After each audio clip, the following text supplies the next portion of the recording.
உங்ககிட்ட ஒரு கேள்வி எழுப்புறாங்க. நான் யார் அப்படிங்கிற கேள்வி உங்ககிட்ட இருக்கிறோம். நாம இதே மாதிரி ஏற்கனவே ஒரு பதிவு நம்ம பார்த்தோம் நம்ம.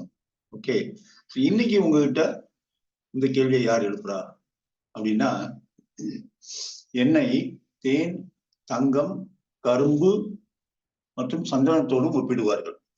ஓகே, ஏன்னா தேன்னு சொல்லுவாங்க, தங்கத்தோட ஒப்பிடுவாங்க, கரும்புன்னு சொல்லுவாங்க, சந்தனம்னு சொல்லுவாங்க. ஓகே, இன்னொரு க்ளூ. எனக்கு பாரதிதாசன் நிலவு என்று பெயர் சூட்டினார். ஓகே, சோ 2 க்ளூ இருக்கு.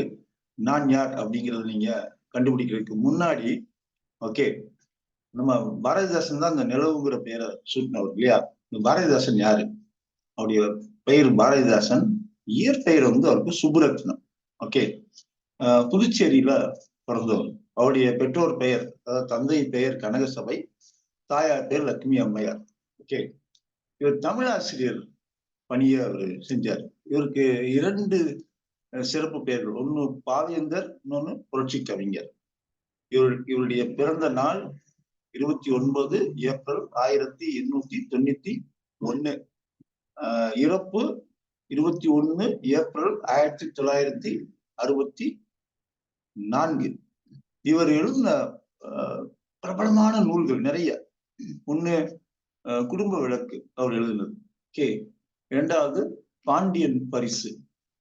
அவருடைய சாகித்ய அகாடமி விருது பெற்ற நூல் பிசிராந்தையார். ஓகே, ஸோ எக்ஸாம்பிள் எப்படி கூட வரலாம். அவர் எழுதின நூல் எதுன்னு சொல்லி கீழே 4 நூல் கொடுத்து, குடும்ப விளக்கு, பாண்டியன் பரிசு, பிசிராந்தையார் அப்படி கொடுக்கலாம். இன்னொன்னு சாகித்ய பாரதிதாசன் எழுதி சாகித்ய அகாடமி விருது பெற்ற நூல் எதுன்னு கூட நமக்கு கேட்கலாம்.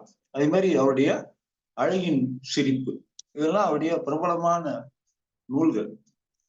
பாரதிதாசனை பத்தி பார்த்துட்டு இருக்கோம். அவரு நிலவுன்னு யார சொன்னாரு? அதை தேனோடைய ஒப்பிட்டோம், சந்தனத்தோட ஒப்பிட்டோம்னு இருக்கு இல்லையா? சோ அதுக்கான பதில் என்னன்னு நம்ம பார்க்க வேண்டாமா? ஓகே, வேற ஒண்ணும் இல்லைங்க. தமிழ் மொழியைத்தான் அவரு நிலவுன்னு பாவேந்தர் பாரதிதாசன் சொன்னாரு. சரியா? அடுத்த வீடியோல இதே மாதிரி இன்னும் கொஞ்சம் நான் யார் அப்படிங்கிறத நிறைய நம்ம பார்க்கலாம். ஓகே.